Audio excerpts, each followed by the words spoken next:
தமிழ்நாட்டு மக்கள் விஜய்க்கு ஆதரவு தெரிவித்து எல்லோரும் விஜய் ஆட்சி தான் வேண்டும் என்று அவர் பெரும்பான்மையோடு 108 சீட்டு வரைக்கும் ஜெயித்து உள்ளார். ஆகையால் தனிப்பெரும்பான்மையை வைத்து அவருக்கு ஆட்சி அமைக்க ஆளுநர் ஒப்புதல் கொடுக்க வேண்டும்.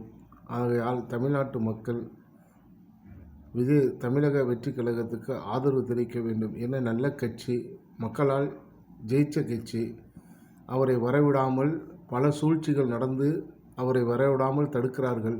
ஆகையால் இனி மக்கள் கையில் தான் இருக்கிறது அவர் ஆட்சி அமைப்பதற்கு. கூட்டணி ஆட்சி ஏன் 108 சீட்டு ஜெயிச்சிருக்காங்க, ஏன் கூட்டணி ஆட்சி வைக்கணும்? மக்கள் நீங்கள் நம்ம ஓட்டு போட்டதுக்கு என்ன அதுக்கு ஒரு இது இருக்குது? நல்ல மனது உள்ள ஒரு புதிய மனிதர், புதிய கட்சி, புதிய ஒரு நல்ல ஒரு முன்னேற்றத்தை தமிழ்நாட்டுக்கு கொடுப்பார் என்று தெரியும். ஆட்சியை ஆழ்ந்தவங்களே வாழ்ந்தானா பல கோடி திருடலாம், பல கோடி கொள்ளை அடிக்கலாம் என்று பல வித கணக்குகள் போட்டு 75 வருஷமாக ஆண்டவங்க, அப்பா காமராஜரையே தோற்கடித்து வாழ்ந்தவங்க.